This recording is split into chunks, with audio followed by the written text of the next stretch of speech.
I recently discovered this amazing software for 3D design and animation called WOMP. It got my attention not only because it is free and easy to use, but also because you don't need to download anything to your computer. You can create directly from your browser. Look at this cute emoji. I was able to create it on my first try after watching a tutorial. And take a look at what other creators have been able to create with this platform. To access WOMP, type womp.com on your browser, and once you are on their homepage, click Open WOMP Alpha. From here, simply select Sign up for free and follow the steps to create a new account. I already have an account, and this is how it looks like when you are logged in. Now I'm going to show you some useful resources inside WOMP, and then I'm going to show you the step-by-step on how to create this 3D emoji in the editor. As you can see on the left panel, we have a menu and we are located on the Discover page. In here you can see a bunch of different designs from other creators. You can filter them by hottest, newest, or staff picks, and I would say that this page is really helpful in case that you want to find some inspiration if you don't have any particular project that you want to work on. What I like about this page is that you can like the designs that you see in here. So for example, I like this one, I'm gonna heart it. You can also leave a comment, and some of these designs you can remix them. So basically you will have a copy of this design if you click this button, and basically you can use it as a template if you wish. You can change the colors, you can change the textures, or you can add your own elements to this design. Coming back to the home page and to the left panel, we are going to open My Projects, which is below Discover. From here you can open any project that you have worked in the past. Then below My Projects we have events. So what I understand is that WOMP, they create different contests, and if you want you can join these contests. This page is interesting if you want to find more inspiration, or also if you don't know what to create, you can follow one of these contests and see what others are creating. Coming back to the left panel, we have under events My Account, and from here you can edit your profile, email settings, and your account settings. Then below My Account you have what's new, you have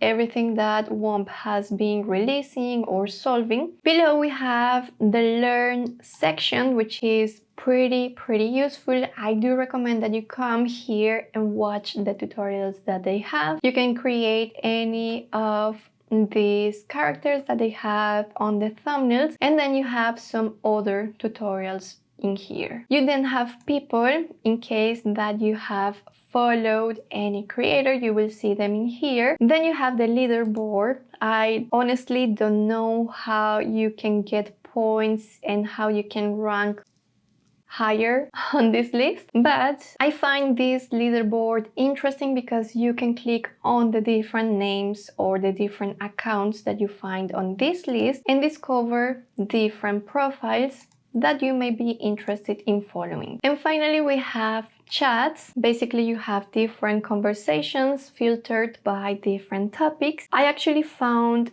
one that is called 3D printing, and it's quite interesting because you can create 3D models inside WOMP and then 3D print them. So as you can see here, Aura created this 3D model. I suppose Aura created this model in WOMP, and then she was able to print it and have a physical product. As you can see in here, it is something real, something substantial.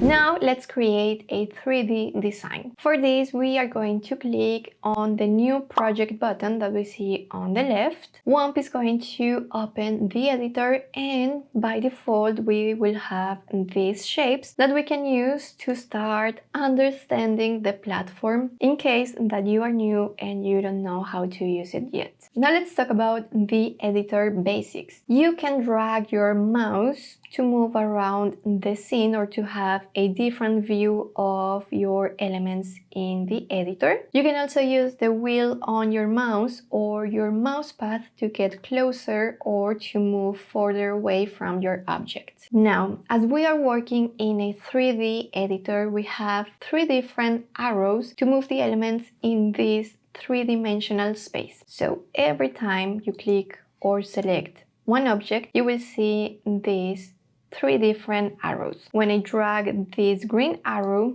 it's gonna take the element to one side. If I take this red arrow, it's gonna bring it to another side, and this purple or blue arrow, you can move the element up and down. If you want to increase or decrease the size of your element, you simply take one of the corners and reduce or increase the size. If you want to rotate your element, select your element and select this rotate icon, and like this you can rotate your elements. You can view and select your elements from the editor or this page, I would say the canvas, but you can also view it on the left panel. So in this case, I have selected the sphere, so that's why it appears selected in here. But if I wanted to select the cube, I can also do it from here. And if I want to deselect the sphere, I simply click again in here and I only have my cube selected. You can also see a menu for each of these elements by clicking on this icon or these dots. So you can either lock, hide, copy, paste, duplicate, rename, positive or negative, replace with another shape, delete, send to top, up, down, bottom, break union, so this is kind of like grouping some elements, or move out. So you have plenty of different settings in here to play around with.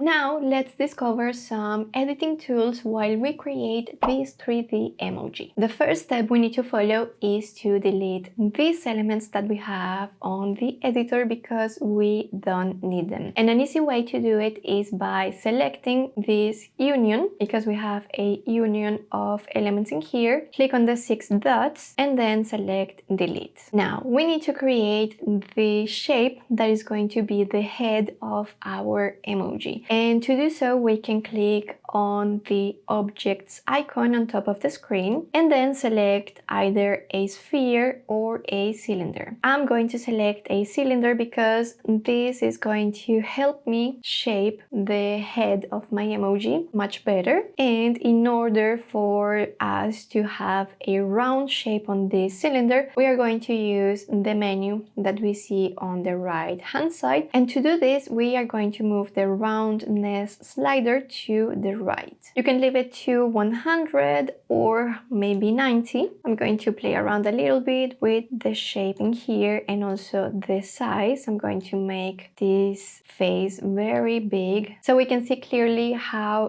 this emoji is looking. Now I'm going to change the color of this sphere because I want the face of my emoji to be yellow. On the right hand side we see a section called appearance, and when we click here we can change the color of our shape. We can either enter an RGB or hex code, or we can open the color picker and choose a color from here. Now for the eyes, we are going to add a sphere. So again, going back to objects and sphere, remember that we have these 3 arrows, and the red one, the red arrow, is not visible because this arrow is pointing directly to us. So we see simply a dot, but we can drag it towards us to be able to see it. I'm gonna change the color of this sphere to black, and I'm going to reduce the roughness. As you can see, my sphere is looking shiny, and that's what I want for my eyes. I think this is looking good. Let me leave it a little bit less shiny. Bring this sphere up, make it smaller.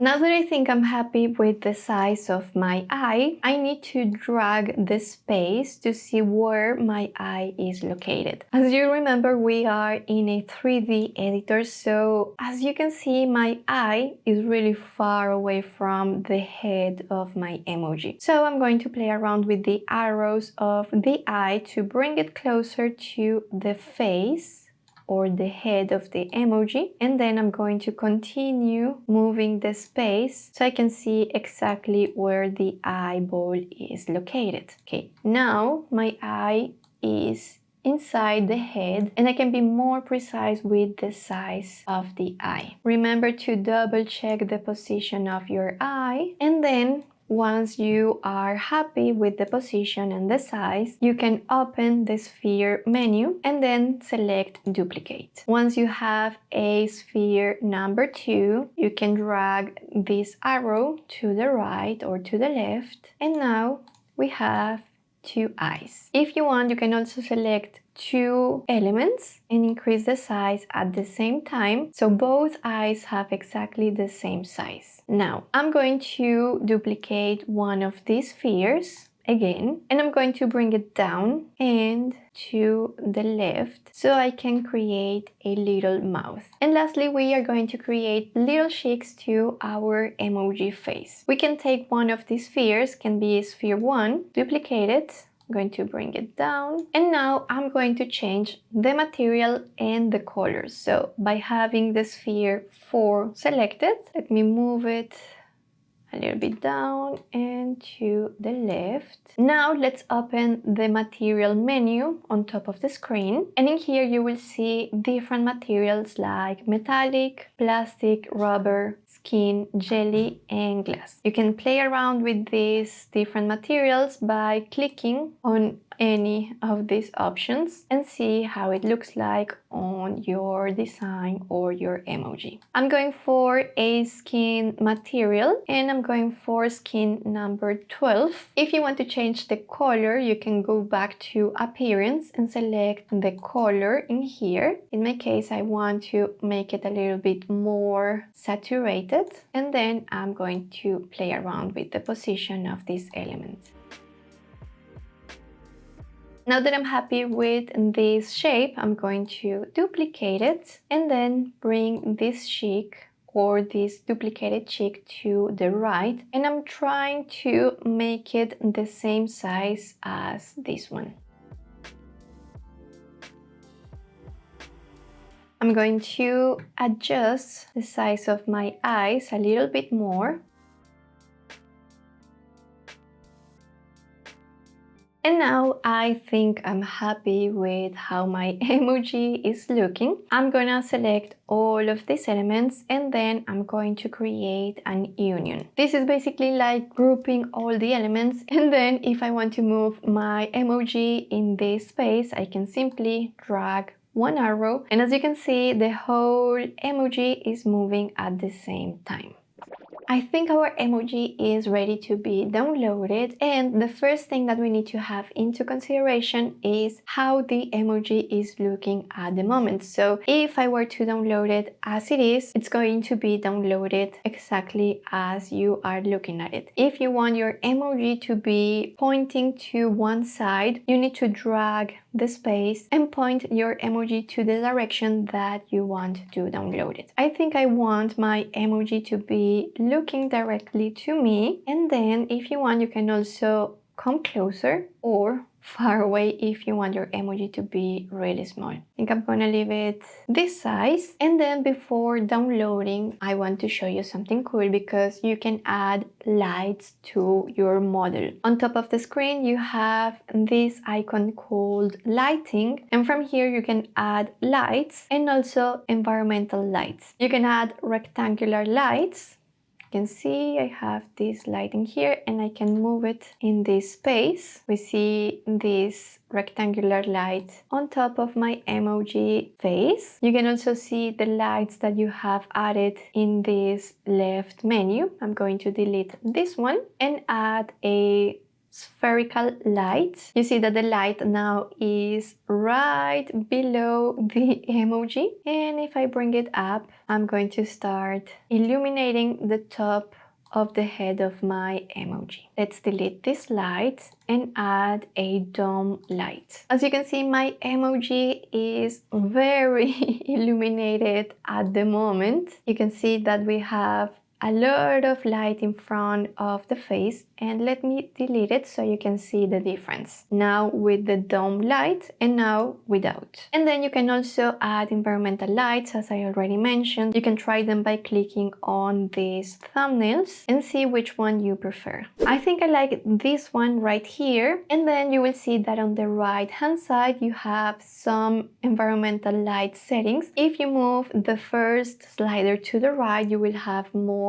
light on your model, and if you move it to the left, it will be darker. So let me show you. Moving the slider to the right, this is a lot of light, and then if I move it to the left, it's gonna be completely dark. So I'm gonna leave it to 14, why not? And then with this one, you are going to rotate the illumination on the scene. So let me show you quickly how this one looks like if I move the slider to the right, and then if I move it to the left. I'm gonna leave this one to 0, and I think I am ready to download my emoji. So on top of the screen you will see the export button. Click here and then download image. From here you have two options, image export and 3D export. If you want to download this file to 3D print, select this one and you will see the 3D print in here. I just want a PNG file, so I'm going to image export. You can select the resolution, so I'm going for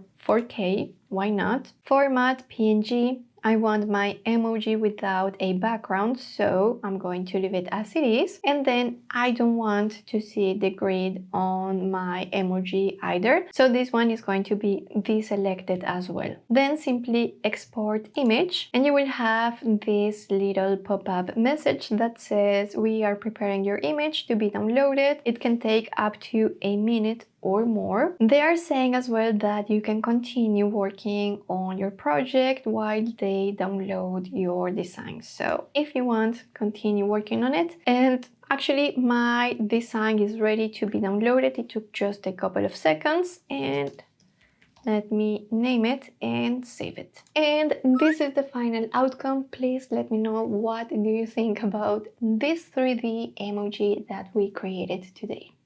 Now I would like to hear from you if this tutorial was easy to follow, and also I would like to know if you were able to create something with WOMP after watching this video. Please let me know in the comments. To discover more tools for content creators, we have plenty of tutorials you will love. Subscribe to our channel and watch this playlist to learn more. I think this is it for this video, and I hope to see you in the next one. Bye!